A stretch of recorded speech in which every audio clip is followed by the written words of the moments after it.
فہد صاحب نے لڑکے اور اس کے گھر والوں کو بلا لیا تھا۔ لڑکے کا نام وقار تھا۔ انہوں نے لڑکے کے والد کو وقار کو خاص طور پر لانے کو کہا تھا تاکہ لڑکا اور لڑکی ایک دوسرے کو دیکھ سکیں، تاکہ بعد میں کوئی شکوہ اور شکایت نہ رہے۔ فہد صاحب نے آرزو بیگم کو بتایا کہ پاشا شہر سے باہر گیا ہوا ہے، 2 سے 3 دن میں آ جائے گا اور پھر وہ آ کر دیکھ لے گا۔ گھر میں صبح سے ایمرجنسی نافذ تھی، صفائی ستھرائی کے علاوہ کھانے کا معاملہ بھی دیکھنا تھا۔ اسی دن فہد صاحب کو معلوم ہوا تھا کہ وہ 2 دن سے یونیورسٹی نہیں جا رہی تھی۔ دعوت رات کی تھی۔ انہوں نے ہانیہ کو اس کے کمرے میں پکڑ لیا۔ یونیورسٹی کیوں نہیں جا رہی ہو؟ انہوں نے تیز نگاہوں سے اسے گھورتے ہوئے کہا۔ بس یوں ہی دل نہیں چاہ رہا، بس کچھ دن گھر پر رہنا چاہ رہی ہوں۔ فہد صاحب کچھ کہنے ہی والے تھے کہ اسی پل ناز اپنی دوستوں کے ساتھ اس کے کمرے میں داخل ہوئی۔ انہیں دیکھ کر وہ فوراً ہی کمرے سے باہر نکل گئے۔ ان کے جانے کے بعد ناز اس کی طرف دیکھ کر طنزیہ لہجے میں بولی، مہارانی صاحبہ نے آج کل یونیورسٹی کا بائیکاٹ کیا ہوا ہے، کیوں؟ میں نے یونیورسٹی چھوڑ دی ہے، اس نے پرسکون لہجے میں کہا۔ پاگل مت بنو، ناز کو غصہ آ گیا۔ مجھے تم سے یہ امید ہرگز نہیں تھی کہ تم اتنے چھوٹے دل کی ہوگی۔ آج مجھے لڑکے والے دیکھنے آ رہے ہیں، وہ بولی۔ تو سندل بول پڑی، او نیو زمانے کی لیلا، کوئی شادی یا رخصتی نہیں ہوگی جو اس طرح فلمی ہیروئنوں کی طرح آنسو بہا رہی ہے۔ میرا دل نہیں چاہتا، میں مزمل کا سامنا نہیں کرنا چاہتی۔ کیوں؟ ناز نے پوچھا۔ کیونکہ میں اس سے محبت کرتی ہوں اور میں اس کو اتنا بڑا دکھ نہیں دینا چاہتی۔ ہانیہ کے منہ سے محبت والا جملہ ادا ہوا ہی تھا کہ اس نے اپنے کانوں میں ہلکی سی غراہٹ کی آواز سنی، جس میں غصے کا عنصر اس نے صاف محسوس کیا تھا۔ ہانیہ نے چونک کر ادھر ادھر دیکھا، مگر اس کو بلی دکھائی نہ دی۔ اس کے دل میں پھر سے خوف کا احساس جاگزیں ہونے لگا۔ اس نے یہی سوچا کہ وہ میرے آس پاس ہے، اس لیے مجھے احتیاط کرنا ہوگی۔ واہ، یہ کیسی محبت ہے تمہاری، جس میں ملن کا کوئی شوق ہی نہیں۔ صدف کا لہجہ طنزیہ تھا۔ یہ سن کر ہانیہ کی آنکھوں میں آنسو آ گئے۔ پھر وہ ہلکے سے بولی، اصل محبت تو وہی ہے نا جو ناکام ہو جائے۔ یہ فلمی مکالمے بند کر، اپنے اوپر ظلم نہ کر، ناز نے اس کے کندھے پر ہاتھ رکھ کر سنجیدگی سے کہا۔ مجھے کچھ سمجھ نہیں آ رہا میں کیا کروں، بس اس رب سے امید ہے وہی کوئی راستہ دکھائے گا۔ ہانیہ، اس بات کی پرواہ نہ کرو کہ تمہیں کوئی دیکھنے آ رہا ہے، بس اتنا یاد رکھو کہ کل سے تم دوبارہ جوائن کر رہی ہو۔ ایک بات اور، مزمل نے کہا ہے اگر تم یونیورسٹی نہ آئیں تو وہ مر جائے گا۔ یہ سننا تھا کہ ہانیہ تڑپ اٹھی اور پھر دوسرے ہی پل اس کی آنکھوں سے آنسو ٹپک پڑے تھے۔ اس کو روتا دیکھ کر ناز نے اس کے قریب جا کر بڑے پیار سے کہا، تم پریشان نہ ہو، رب پاک نے چاہا تو سب ٹھیک ہو جائے گا۔ پھر ناز اور تمام لڑکیاں کمرے سے نکل آئیں۔ آرزو بیگم صحن میں صفائی میں مصروف تھیں۔ آنٹی، ہم لوگ مدد کریں؟ ارے نہیں بیٹی، آرزو بیگم مسکرا کر بولیں، ہم نے ہانیہ کو سمجھا دیا ہے، بس آپ اس کو کل یونیورسٹی بھیج دیں۔ بہت اچھا کام کیا تم نے بیٹا، آرزو بیگم نے سنجیدگی سے جواب دیا۔ شام ڈھلنے سے تھوڑی دیر پہلے وقار اور اس کی والدہ اور خاندان کی 3 عورتیں ہانیہ کو دیکھنے آ گئیں۔ ہانیہ کے والدین نے پرتپاک انداز میں ان کا استقبال کیا۔ وقار کی والدہ تو کافی سیدھی معلوم ہو رہی تھیں، مگر ایک لڑکی جو کہ صورت سے کافی تیز ترار معلوم ہوتی تھی، بڑی ہی تیزی سے چاروں طرف کا جائزہ لینے میں مصروف تھی۔ ارے میاں، اپنے ابو کو بھی لے آتے، فہد صاحب نے مسکرا کر وقار سے پوچھا۔ انکل، وہ بھی ضرور آتے، بس طبیعت ناساز ہو گئی تھی اس لیے نہیں آئے۔ اوہ، پھر ادھر ادھر کی باتیں ہوتی رہیں۔ اس کے بعد آرزو بیگم نے دسترخوان لگا دیا۔ ہانیہ نے کھانے پینے کی چیزیں دسترخوان پر لگا دی تھیں۔ ہلکے گلابی رنگ کے کرتے پاجامہ میں ہانیہ سچ مچ اس دنیا کی معلوم ہی نہیں ہو رہی تھی۔ وقار نے اسے دیکھا اور بس دیکھتا ہی رہ گیا۔ اسے محسوس ہوا کہ آسمان سے کوئی اپسرا اتر کر دھرتی پر آ گئی ہو۔ ہانیہ نے وقار کی طرف نظریں اٹھا کر بھی نہ دیکھا۔ اس کے چہرے پر چھائی سوگواری اس کی دلکشی میں اضافہ کر رہی تھی۔ خاندان کی دوسری خواتین ہانیہ کی خوبصورتی سے متاثر نظر آ رہی تھیں۔ دسترخوان لگا کر ہانیہ واپس کچن میں چلی گئی۔ ان لوگوں نے کھانے کا آغاز کیا، اس میں ہانیہ شامل نہیں تھی۔ بہن، آپ کی بیٹی تو ماشاءاللہ بہت پیاری ہے، ہمارے دل میں اتر گئی ہے۔ ہانیہ نے یہ جملہ کچن سے سنا تھا، جو ساتھ آئی ہوئی ایک خاتون کہہ رہی تھیں، جو کہ وقار کی بہن تھیں۔ اب ہماری کہاں، اب تو وہ آپ کی بیٹی ہے، فہد صاحب نے جواب دیا۔ یہ سن کر ہانیہ دھک سے رہ گئی۔ پھر تو جلد ہی ہم اپنی بہو کو لے جائیں گے۔ یہ جملہ وقار کی امی نے کہا تھا۔ ہاں بھائی صاحب، پھر اگلے ہفتے ہی تاریخ لینے آ رہے ہیں، وقار کی بہن نے گویا اعلان کیا۔ ارے اتنی جلدی کیا ہے، ابھی تو وہ پڑھ رہی ہے۔ آرزو بیگم فوراً ہی بول اٹھیں۔ آپ کی بیٹی جب پڑھائی کر سکتی ہے تو ہماری بہو بن کر بھی کر سکتی ہے، اس کی اماں کا جواب تھا۔ اور ابھی ہم تو صرف نکاح کرنا چاہتے ہیں، اور رخصتی سال بھر بعد اور نکاح کے بعد گویا ہانیہ ہماری ذمہ داری ہو جائے گی۔ اتنا سن کر ہانیہ کا چہرہ سفید پڑ گیا اور وہ اپنے خشک لبوں پر زبان پھیر کر رہ گئی۔ وہ رات کروٹیں بدلتے ہی گزری تھی ہانیہ کی۔ تمام رات بس صرف خیالات ہی خیالات میں وقار اور اس کی فیملی کے اندیشوں کی نظر ہو گئی۔ وہ لوگ دیوانوں کی طرح ہانیہ کو لے جانے کے لیے بےتاب تھے۔ ہانیہ کو موہوم سی امید تھی کہ شاید وہ لوگ منع کر دیں یا پھر کوئی ایسی بات ہو جائے کہ جس کی بنا پر اس راستے کا دروازہ بند ہو جائے، لیکن ایسا کچھ بھی نہیں ہوا۔ وقار کو گویا منزل ہی دکھائی دے رہی تھی۔ وہ خوبصورت اور خوبصیرت بھی تھی، گویا وقار کی چاندی ہو گئی تھی۔ اس نے چھت کی سمت نظر دوڑائی اور دعا کی تھی اس کا مستقبل مزمل کے ساتھ کر دے۔ وہ اپنے ماں باپ کی بغاوت بھی نہیں کرنا چاہتی تھی۔ دعا کرتے کرتے کب اس کی آنکھ سے آنسو ٹپکا اسے پتہ ہی نہ چلا۔ اور پھر یونیورسٹی میں گویا چاند ہی طلوع ہو گیا تھا۔ وہ چاند ہلکے گلابی رنگ کے شلوار سوٹ میں نکلا تھا۔ مزمل نے اسے دیکھا تو مبہوت سا رہ گیا۔ وہ آج بہت حسین نظر آ رہی تھی۔ ممکن ہے کہ اس نے اس کو 2 دن کے بعد دیکھا تھا، اس لیے وہ زیادہ حسین نظر آ رہی تھی، لیکن مزمل کے اس خیال کو ناز نے تقویت دی۔ ارے واہ ہانیہ، آج تو تم نے محفل ہی لوٹ لی، ناز نے اسے دیکھ کر مسکرا کر کہا۔ جواباً ہانیہ نے شرما کر مزمل کی طرف دیکھا اور سر جھکا لیا۔ مزمل نے ایک طویل سانس لی اور مسکرا کر رہ گیا۔ ہانیہ کے چہرے پر قدرے مایوسی اور ہونٹوں پر خاموشی تھی۔ اس نے کلاس میں بہت ہی کم بات کی تھی۔ دوران پیریڈ جب بھی وہ مزمل کی طرف دیکھتی تو اس کو اپنی طرف ہی متوجہ پاتی۔ اسی کلاس میں ایک اور بھی تھا جو کہ ہانیہ کو اتنی ہی محبت اور لگاوٹ سے دیکھ رہا تھا جیسے گویا شیشے میں اتار لینا چاہتا ہو، یا جیسے وہ اس کو اپنی نظروں میں قید کر لینا چاہتا ہو۔ بعض اوقات وہ گرد و پیش سے اس قدر بیگانہ ہو جاتا کہ جیسے وہ کلاس میں اکیلا ہو۔ اس کے برابر میں عادل بھی موجود تھا جو کہ یہ سب دیکھ رہا تھا۔ کیوں روحان، سچ بولنا، آج وہ بہت حسین معلوم ہو رہی ہے نا؟ عادل نے ٹہوکا دیا۔ ہاں، روحان مسکرا دیا۔ یہ روحان ہی تھا جو کہ اسے بار بار دیکھ رہا تھا۔ آج تم ہانیہ کو دیکھے جا رہے ہو؟ ہاں، وہ کافی اچھی لگ رہی ہے۔ اور اس لڑکی کا کیا جس کے لیے تم نے قبیلہ چھوڑا تھا؟ عادل نے ہنس کر پوچھا تھا۔ روحان نے چونک کر اس کی طرف دیکھا اور پوچھا، کیا مطلب؟ ارے بھائی، تم خود کسی سے محبت کا دعویٰ کرتے تھے اور ہانیہ کو دیکھے جا رہے ہو۔ کیا تم اس لڑکی کو جانتے ہو؟ روحان نے سوال کیا۔ نہیں، عادل چونکا۔ روحان نے ایک لمبی سانس لی اور پھر عجیب سے انداز میں بولا، میں نے اس کی ایک نشانی بتائی تھی۔ او ہاں، تم نے کہا تھا کہ وہ یونیورسٹی کی سب سے حسین ترین لڑکی ہے۔ عادل کو یاد آ گیا۔ روحان نے اس کی طرف دیکھا اور پھر مسکرا کر بولا، اب تم آسانی سے اندازہ لگا لو کہ وہ کون ہے۔ اس سے پہلے عادل کچھ کہتا روحان اٹھ کھڑا ہوا۔ پیریڈ ختم ہو چکا تھا۔ عادل حیران سا اٹھ گیا۔ کبھی وہ روحان کو جاتے دیکھتا اور کبھی ہانیہ کو۔ سامعین کرام، آپ سن رہے ہیں ایک خوفناک اردو کہانی آتش زادہ۔ یہ اس سلسلے کی قسط نمبر 7 ہے۔ مجھے امید ہے آپ کو میری یہ کاوش پسند آ رہی ہوگی۔ مزمل کے اشارے پر ناز اور دوسری لڑکیوں نے ہانیہ کو گھیرے میں لے لیا تھا۔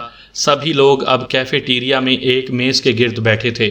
مزمل کی نظریں ہانیہ کے اوپر جمی تھیں اور ہانیہ کو بڑی ہی شرم محسوس ہو رہی تھی۔ ہاں، اب بتاؤ کیا معاملہ ہوا؟ ناز نے بات شروع کرتے ہوئے پوچھا۔ لڑکے والے کل گھر آئے تھے، پھر؟ ہونا کیا ہے، میں انہیں پسند آ گئی۔ اب وہ ڈائریکٹ نکاح کریں گے اور 1 سال بعد رخصتی۔ ہانیہ نے لاپرواہی سے شانے اچکاتے ہوئے جواب دیا۔ یہ سن کر مزمل تڑپ کر رہ گیا۔ اور تم بھی راضی ہو؟ مزمل کا لہجہ کافی تلخ تھا۔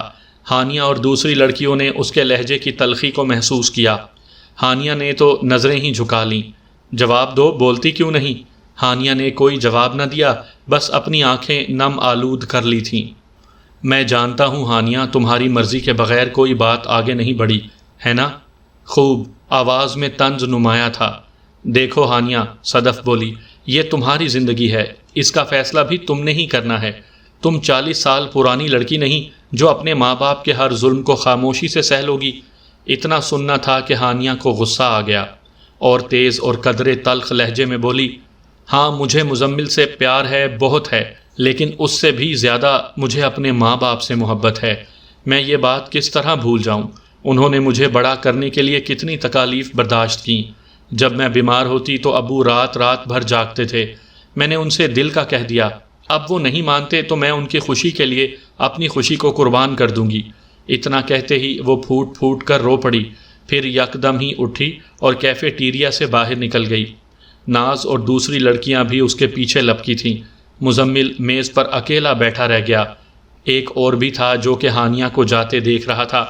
اس کے ہونٹوں پر بڑی ہی تلخ مسکراہٹ کھلی ہوئی تھی، جیسے جو کچھ اس کی منشا کے عین مطابق ہو رہا ہے۔ اچانک وہ اپنی میز سے اٹھا اور آگے بڑھ کر مزمل کے کندھے پر ہاتھ رکھ دیا۔ مزمل چونک کر مڑا اور پھر حیران رہ گیا۔ سنو ہانیہ، میری بات تو سنو۔ ناز ہانیہ کے پیچھے پیچھے چلاتی ہوئی آ رہی تھی۔ اس کے لہجے میں شکوہ تھا۔ ہماری تو بات سنو، ہم نے تمہارا کیا بگاڑا ہے؟ اس کی بات سن کر وہ ایک ہی دم رکی اور پھر پلٹ گئی۔ تم لوگوں نے میرا کچھ نہیں بگاڑا، بلکہ میں نے اپنا خود بگاڑ لیا ہے، اور مجھے کسی سے کوئی شکایت نہیں۔ تو پھر ایسی باتیں کیوں کر رہی ہو؟ سندل نے محبت پاش لہجے میں پوچھا۔ وہ کچھ دیر تک خاموش رہی، پھر ان تینوں کو دیکھ کر بولی، مجھے شکوہ اس بات سے ہے کہ کوئی میری بات نہیں سمجھ رہا۔ ابو نے میری بات سمجھنے سے انکار کر دیا، حالانکہ انہوں نے میری ہر بات مانی، ہر ناز اٹھایا، مگر مزمل کو مسترد کر دیا۔ اب تو یہ دنیا ہی بیکار لگ رہی ہے۔ مایوسی کفر ہے میری جان، اور میرا دل کہتا ہے کہ کوئی نہ کوئی راستہ ضرور نکلے گا۔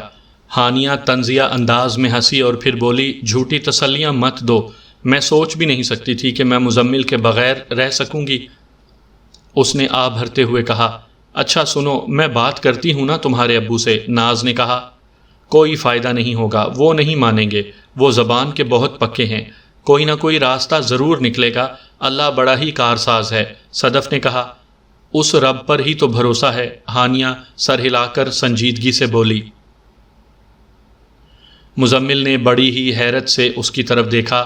یہ روحان تھا جس کے ہونٹوں پر مسکراہٹ تھی۔ روحان سے پہلے دن اس وقت ملاقات ہوئی تھی جب اس نے اس کو یونیورسٹی میں قدم رکھا تھا۔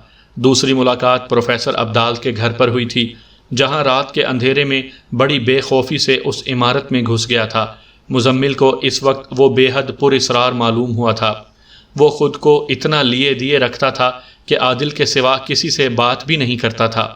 آج وہ اس کے سامنے تھا، اس کے ہونٹوں پر مسکراہٹ پھیلی ہوئی تھی۔ کیا میں یہاں بیٹھ سکتا ہوں؟ اس نے نرم لہجے میں پوچھا۔ ضرور، مزمل نے الجھن کے عالم میں سر ہلایا۔ روحان کرسی کھینچ کر بیٹھ گیا۔ چائے یا کافی؟ اس نے مسکرا کر پوچھا۔ کچھ نہیں، کچھ دل نہیں چاہ رہا۔ میرا تو دل چاہ رہا ہے، پھر آرام سے بات بھی ہو جائے گی۔ بات؟ کون سی بات؟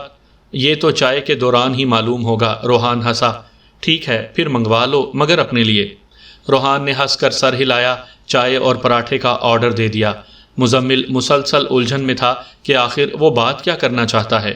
آرڈر آنے تک دونوں خاموش ہی رہے تھے۔ تم سوچ سکتے ہو میں تم سے کیا بات کروں گا؟ اس نے چائے کی چسکی لیتے ہوئے کہا۔ نہیں، مجھے کیا پتا، مزمل نے اکتائے ہوئے لہجے میں کہا۔ میں تم سے محبت کے بارے میں بات کرنا چاہتا ہوں۔ محبت کے بارے میں؟ ہاں، محبت کے بارے میں۔ میں جانتا ہوں تم ہانیہ سے محبت کرتے ہو۔ تمہیں کیسے پتا؟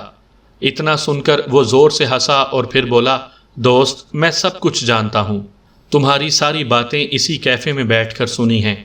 اچھا، مزمل نے ٹھنڈی سانس لے کر کہا۔ اب یہ بتاؤ کہ تم ہانیہ سے واقعی محبت کرتے ہو؟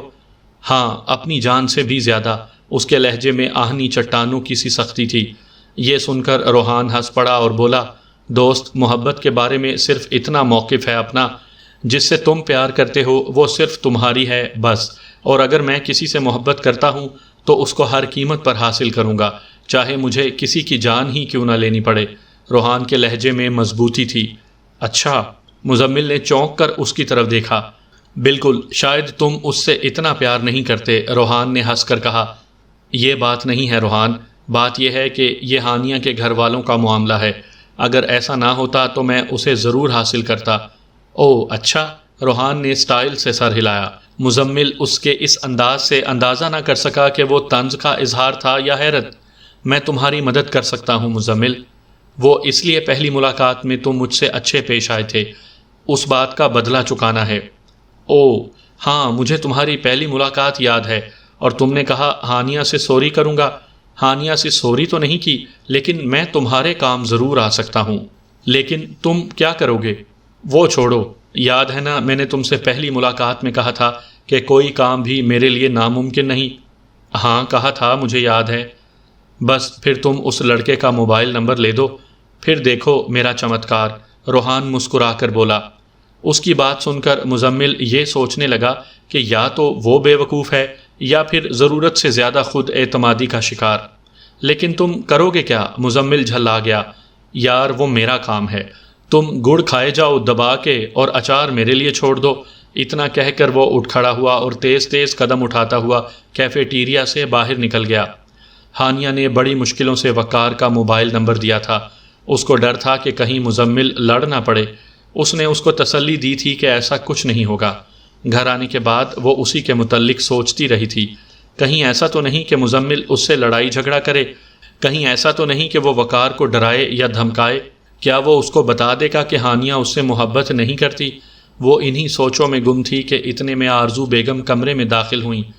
کیسا رہا آج کا دن؟ ٹھیک تھا، اس نے گول مول جواب دیا۔ اس لڑکے نے تم سے کچھ کہا؟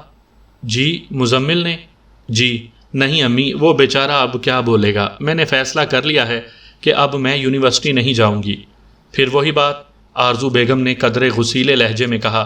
بس میں نے سوچ لیا۔ کیا اس نے تمہیں کچھ کہا ہے؟ نہیں۔ پھر اچانک؟ بس میں نے کہا نا امی، میں گھر پر ٹھیک ہوں، ہانیہ چڑچڑاہٹ کا مظاہرہ کرتے ہوئے بولی۔ اس کی بات سن کر آرزو بیگم خاموش ہو گئیں۔ کچھ ہی لمحے کے بعد وہ پھر چونکی تھیں۔ ہانیہ، کیا وہ سیاہ پوش تمہیں دوبارہ پھر نظر آیا؟ سیاہ پوش کے نام پر ہانیہ پھر چونک گئی۔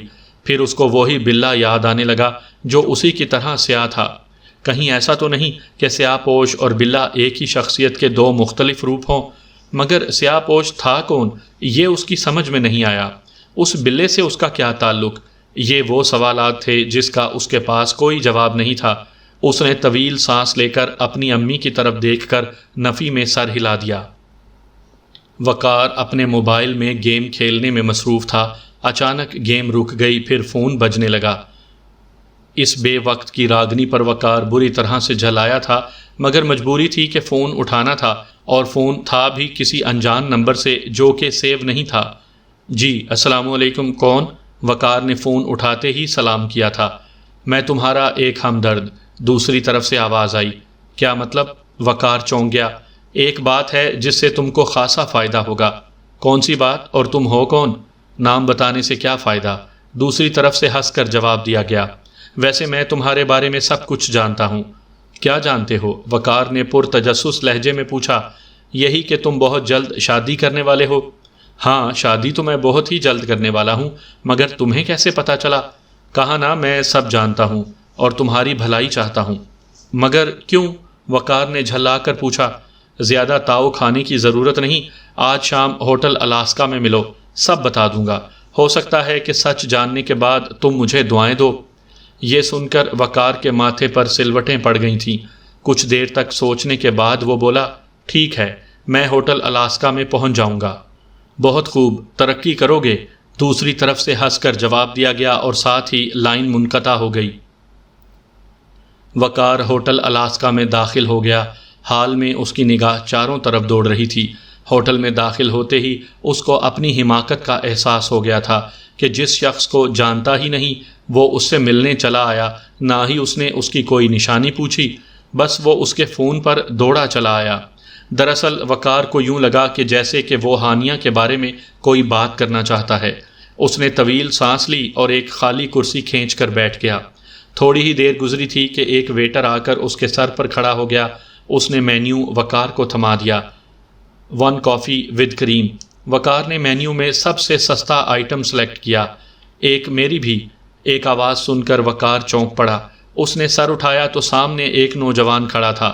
نوجوان کی رنگت سانولی ضرور تھی، مگر اس کی آنکھیں گہری سیاہ جن میں بے پناہ کشش تھی۔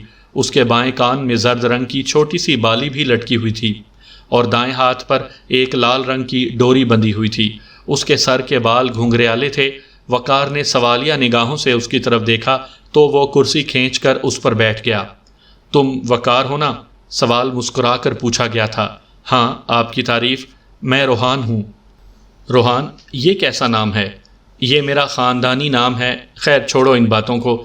وقار محسوس کر رہا تھا کہ روحان میں بلا کا کانفیڈنس موجود ہے۔ ایسا لگتا تھا کہ روحان اپنے اوپر ضرورت سے زیادہ بھروسہ کرتا ہے۔ کیا بات کرنی ہے؟ میں ہانیہ کے بارے میں بات کرنا چاہتا ہوں۔ یہ سن کر وقار اچھل پڑا، گویا اس کا شک درست ثابت ہوا تھا۔ تم ہانیہ کو کیسے جانتے ہو؟ وقار نے اس کو شک بھری نظروں سے دیکھتے ہوئے کہا۔ میں اسے بہت عرصے سے جانتا ہوں۔ اس کا لہجہ عجیب سا ہو گیا تھا۔ اس کا جواب سن کر وقار اسے شک بھری نظروں سے گھورنے لگا۔ یہ بہت دن پہلے کی بات ہے جب… وہ بولتے بولتے رک گیا اور پھر جلدی سے بولا، خیر چھوڑو، خالی کافی منگوانے کا کون سا تک ہے؟ اس کی بات سن کر وقار اس کو عجیب سی نظروں سے دیکھنے لگا تھا اور کافی بے چین دکھائی دے رہا تھا۔ ہانیہ بہت خوبصورت ہے نا، بالکل کسی گڑیا کی طرح؟ روحان نے چھت کی طرف گھورتے ہوئے کہا۔ ایسا لگ رہا تھا کہ جیسے وہ کسی خیالوں میں گم ہو گیا ہو۔ ہاں ہے تو۔ وقار کافی الجھن میں پڑ گیا تھا کیونکہ روحان کافی گول مول باتیں کر رہا تھا۔ تم نے اس کے گھر رشتہ بھجوایا تھا؟ نہیں، میرے اور اس کے والد کے بیچ میں معاملہ طے ہوا تھا۔ بہت خوب، روحان نے معنی خیز لہجے میں کہا۔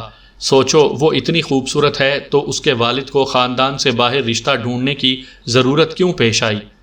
تم کہنا کیا چاہتے ہو؟ لڑکی بیچاری ایک پرابلم میں ہے۔ کیسی پرابلم؟ روحان نے کوئی جواب نہیں دیا۔ اتنے میں ویٹر کافی لے کر آ گیا تھا۔ کچھ کھانے پینے کو ساتھ لے کر آؤ، لیکن 3 آدمیوں کا، روحان نے ویٹر کو کہا۔